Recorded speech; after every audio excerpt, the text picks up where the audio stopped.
سب لوگ جانتے ہیں کہ جب سردیوں کا موسم آتا ہے تو اپنے ساتھ بہت ساری بیماریاں لے کر آتا ہے، جیسے کھانسی، نزلہ، زکام وغیرہ، اور بھی بہت ساری بیماریاں لے کر آتا ہے، بخار وغیرہ۔ سردیوں کے موسم کے بارے میں امیر المومنین حضرت علی رضی اللہ تعالیٰ عنہ کچھ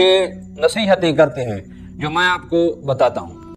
اور آپ امیر المومنین حضرت علی رضی اللہ تعالیٰ عنہ نے سردیوں کے بارے میں فرمایا کہ شروع میں سردی سے احتیاط کرو